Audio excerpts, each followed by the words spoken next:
दोस्तों सब्सक्राइब करें मेरे इस YouTube चैनल को और दबाएं इस बेल आइकन को ताकि जब भी मैं नया वीडियो अपलोड करूं तो उसका नोटिफिकेशन आप तक पहुंच जाए।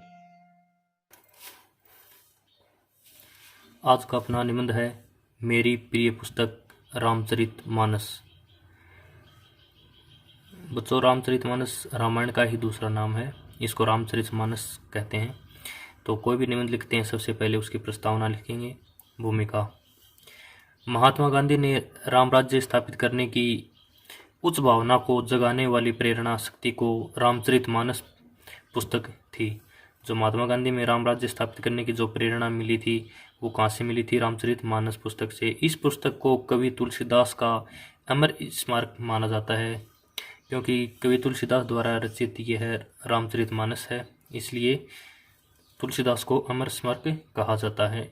इसे तुलसीदास का ही नहीं पूरी हिंदी साहित्य का समर्थ होकर समस्त जगत को आलोक देता रहता है।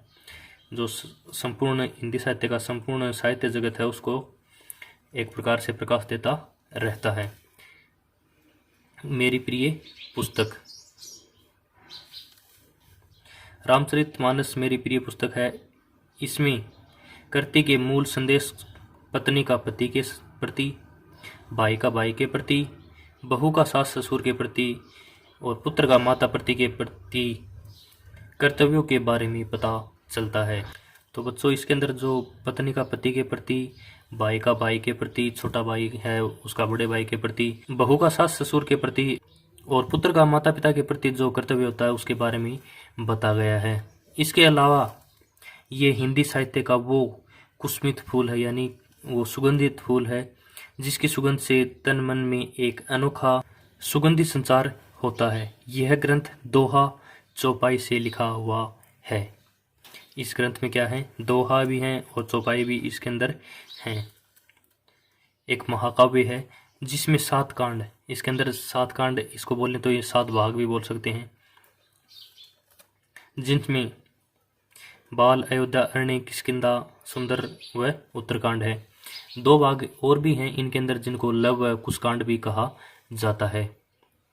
अब जो मुझको ये प्रिय लगने का कारण क्या है, ये पुस्तक इतनी प्रिय क्यों लगी, तो उसका कारण बताएंगे।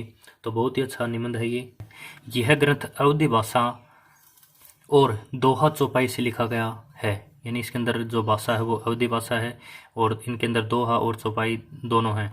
इस ग्रंथ की भाषा में प्रांजलता के साथ साथ प्रवाह और संजीवता दोनों है। इसमें अलंकार स्वाभाविक रूप से आ रहे हैं, इसलिए ये सौंदर्य प्रदत्त हैं और उनकी वजह से कथा का प्रवाह नहीं रुकता, यानी इसको पढ़ने का मन करता रहता है। एक प्रकार से जो प्रवाह है वो चलता ही रहता है और स्वच्छंद रूप से बहता ही रहता है। तो हमने इसकी भूमिका कर ली। प्रिय पुस्तक है वो किस लिए है और इसका लगने का जो कारण है, प्रिय लगने का वो कारण कर लिया है। अब हम इस पुस्तक की विशेषताएं करेंगे। पुस्तक की विशेषताएं। रामचरितमानस को पढ़ने से परिवार और समाज की समस्याओं को दूर करने की प्रेरणा मिलती है, क्योंकि इनके अंदर ऐसी ऐसी कहानियाँ, ऐसी ऐसी जो वास्तविक घटनाएं हैं जिनके अंदर हमको समाज की जितनी भी कुरीतियाँ हैं, समस्याएं हैं, उनको दूर करने की प्रेरणा मिलती है। रामचरितमानस से हमारे समन्वय का दृष्टिकोण आता है। इसमें भक्ति और ज्ञान का निराकार का, यानी भक्ति और ज्ञान का, निराकार का और साकार का समन्वय मिलता है। भक्ति किस प्रकार से की जाती है, इसके अंदर जो ज्ञान है उसका साकार व निराकार रूप देखने को मिलता है। कवि तुलसीदास ज्ञान और भक्ति में कोई भेद नहीं मानते थे। उनका मानना था कि ज्ञान और भक्ति के अंदर कोई भी भेद नहीं है। इसमें राम भक्ति का बहुत प्रभावी निरूपण और राम कथा का सरस और धार्मिक कीर्तन किसी और जगह है मिलना बहुत ही कठिन है। जो श्री राम जी हैं उनकी कथाओं का, उनका जो धार्मिक कीर्तन है वो ऐसी पुस्तक कोई दूसरी नहीं है जिसके अंदर मिल सके। इसमें जीवन के हर रस का संचार किया गया है। जीवन के अंदर जितने भी रस हैं, जितने भी सुख समृद्धि के साधन हैं, जिसमें मन को शांति मिलती है, तो वो सब इसके अंदर समावित मिलेगा। इससे जीवन के हर रस का संचार किया गया है और लोक मंगल की उच्च भावना का समावेश किया गया है। अब करेंगे हम उपसंहार।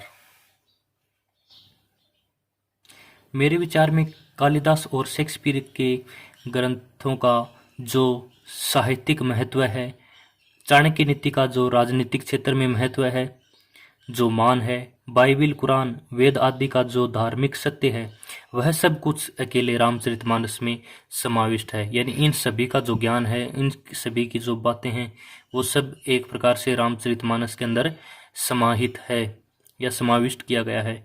यह हिंदू धर्म की ही नहीं बल्कि भारतीय समाज की सर्वश्रेष्ठ पुस्तक है। कि हिंदू धर्म की ही नहीं, ये जो संपूर्ण भारतीय समाज है उसकी महत्वपूर्ण पुस्तक है।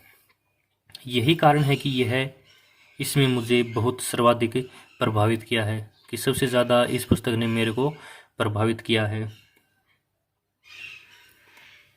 यह अपनी उच्चता और भव्यता की कहानी खुद ही कहती है।